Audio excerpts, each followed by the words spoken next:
أعزائي هحكي لكم حكاية تخصني بشكل شخصي وتخص غادة والي بشكل غير شخصي. بشكل عملي، يعني عشان أعمالها الجميلة. أنا ابتديت أعمل فيديوز على السوشيال ميديا أو أتكلم أو أهري زي ما أنا بهري كده بقالي 11 شهر، ما كملتش سنة. ممكن تشوف الرقم بعيد وممكن تشوفه قريب، مش مشكلتنا خالص. بس ما كنتش متوقع ابدا ان خلال السنه دي اتكلم في فيديو وبعدين يحصل حدث زيه في خلال اقل من سنه. يخرب ايه ده، انا حظي حلو قوي.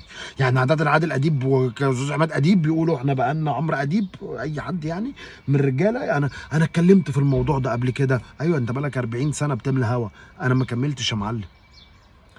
من حوالي 11 شهر تقريبا او 10 شهور، تقريبا 10 شهور كنت انا ابتديت يعني. حصل حوار بتاع استاذه غاده والي الوزيره وغاده والي المصممه صاحبه استوديو غالي والي استوديو، والمتخصصه في تصميم اللوحات، من كلامها المستوحاه من تخليد وتمجيد الحضاره المصريه. وابتدى الحوار كالاتي: ان رفع عليها راجل رسام روسي اسمه مش عارف ايه، رفع عليها قضيه بيتهمها بسرقه اعماله في اللي كانت حطاها في جداريه احدى محطات المترو الجديده. ومن هنا بدأ الهري وبدأ الكلام على الفيسبوك وعلى السوشيال ميديا لحد ما وصلنا إلى إن الجدارية دي كانت المفروض تعمل بالموزايك، هي معمولة بجلوسي مط من كاميرا 9، وكان المفروض تتعمل بمش عارف ايه، وكان المفروض الديزاينات دي مستوحاه، واكتشفنا ان الديزاينات دي فيها مستوحاه من حاجات مصريه، اكتشفنا ان هي مسروقه طريقه الرسم بالكامل. لا وكمان اكتشفنا ان الفرعونيات اللي مرسومين سمر، ودول بيحقق نظريه الافروسينيك. واتقلعت يا عيني السنه اللي فاتت، ما ردتش وتجنبت الصمت وركنت على جنب وفتحتش بقها خالص. وانا واحد من الناس قلت والله ده نوع يحترم من الاعتذار، يعني هذا الاعتذار ده، وانا قلت كده في فيديوز، ما بحبش اعمل ببلش، يعني دوروا انتوا كده تلاقي فيديو انا هريت فيه عن الموضوع ده وقلت كده ان احترم هذا النوع من الاعتذار. السكون ومش ههري، انا غلطت وكلام هيغلط اكتر هعترف، يعني مش هعترف فخلاص بقى الصمت يعني الموافقه وتمام. حصلت في خلال هذه المدة اللي هي لا تتجاوز 10 شهور 11 شهر حوار تاني، مش عارف، انا مش قادر افهم هو بعيد ولا قديم ولا بعيد واتكرر ولا ايه. ان شركة بيبسي، شركة الدعاية الجميلة، شركة المواد الغازية الجميلة، يا جدعان بيبقى عشان بيقعدوا يقولوا شركة المياه الغازية مكسورين تقولوا بيبسي، هتلاقوا انتوا اشهر من بيبسي يعني. المهم كانت طلبت منها عمل ديزاينات جديده للكانز برضه مستوحاه من مش عارف ايه المصريه ولا ايه، واتفاجئنا بديزاينات حلوه جدا. ده انا عرفته اليومين دول، هي في اللي انا بتكلم على الفيديو بقى اللي هي عملته، بتقول ان هو من 2018 تقريبا وهي شغاله عليه من ساعتها ولسه الريليز دلوقتي، او هي مطلوب منها دلوقتي، كان مطلوب منها في 2018 وعملته. انا مش فاهم القصه يعني، بس المهم.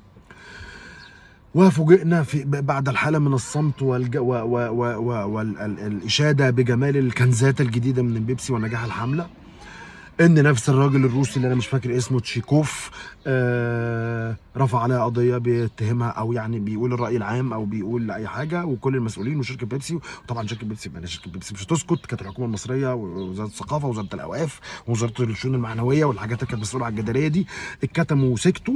اما اعتقدش شركه بيبسي هتضحي بتاريخها وهتضحي بحياتها علشان خاطر غدوالي. فاعتقد ان الموضوع هيبقى فيه اما بروباجندا زياده يا اما يتلم بسرعه جدا، بس هيحصل حاجه. وقلنا كده برضو هي الست ما اتكلمتش، وقلنا برضو اثرت الصمت وسكتت وخلاص وفضيناها سيره. عملت فيديو دقيقتين و9 ثواني تقريبا بتقول فيه كلام، انا مش هحلل لغه الجسد بقى واقعد اقول وشكلها بتكذب وشكلها ما بتكذبش. انا اقول لكم الكلام اللي هي قالته. حكت ان هي ما كلمتش من سنتين عشان هي كانت بتولد وكانت عندها مشاكل في الولاده، ربنا يقومها بالسلامه يا رب، يعني يطمنها على نفسها. فهي عشان كده ما اتكلمتش، مش عشان هي ما عندهاش حق، لا ده عشان كده. فانتوا كنتوا فاكريني ما اتكلمتش ان انا عارف ان انتوا صح، لا انتوا مش صح، وانا ما اتكلمتش ان انا كنت بولد. يلا ولعوا، ادي خسرتني انا، خسرت ناس من اللي كانوا متخيلين ان هي اثرت الصمت. وانا ما سرقتش حاجه، وانا هلجا القضاء المصري، وانا بنيت شركتي بعد 15 سنه وبذلت مجهود، ومن ساعه ما رجعت من ايطاليا وقررت احيي التراث المصري. كلام كده ملوش معنى بالقصه خالص. وانا هلجا القضاء المصري، وانا تعرضت للتنمر الالكتروني. يا رب يا رب ما حد يقول ان ده تنمر الكتروني، والله ابدا، انا لا اقصد التنمر ولا اقصد اي حاجه خالص. انا لما اتفرجت على الفيديو بعد ما 11 شهر من المره اللي فاتت ولا 10 شهور من المره اللي فاتت، كنت متوقع ان حضرتك هتبرري هذا الموقف وهتدافع عنك بشيء يخلينا نتكلم، يخلينا خلينا نقول ده دول غلطانين، لا دي غلطانه، ده هي عاملاها الاول، ده نفس الديزاين بس الفكره مختلفه، نفس الفكره بس التنفيذ مختلف، ونقدر نقول ونجيب وناخد وندي كده. انما كل اللي حضرتك قلتيه ان انت هتلجئي القضاء المصري عشان هو قضاء عادل، ما حدش يقدر يتكلم، واي حد تنمر عليكي الكترونيا او واجهك او هاجمك او حاجه ارفع عليه قضيه وتكسبيها وياخد جزاءه. تمام جدا، ما عنديش مشكله. ايه علاقه ده برسومات حضرتك بقى؟ يعني حضرتك ايه علاقه ده بان الراجل ده بيقول ان انت سرقه الرسومات وعنده ايفيدنس بتقول كده، واحنا لينا تجربه شخصيه معاكي بالرسومات اللي فاتت؟ إيه علاقه ده بالقضاء المصري بانك تنمره الكترونيا؟ ايه ده علاقه ايه ده حضرتك؟ فيديو دي يعني انا عايز افهم يعني.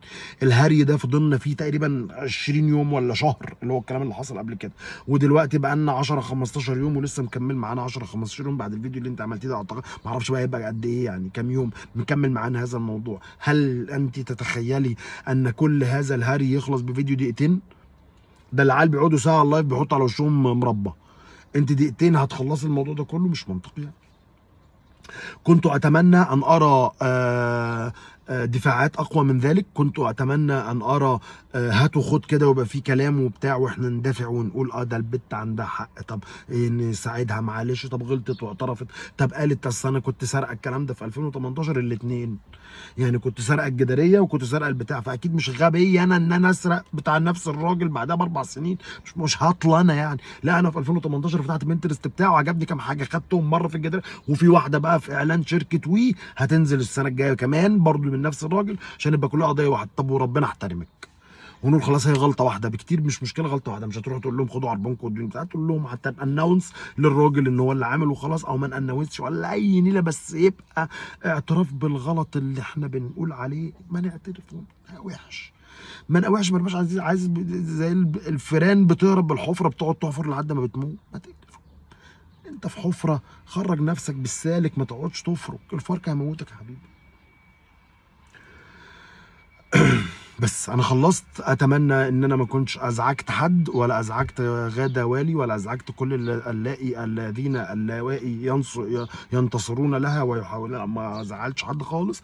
انا بتكلم من وجهة نظر المنطق الذي يمثل وجهة نظري انا في الموضوع، وهذه هي وجهة نظري في الموضوع، ليس الا ولا اقصد بتنمر ولا اقصد اي حاجة، واعتذر ان بدر مني اي شيء شكله كده.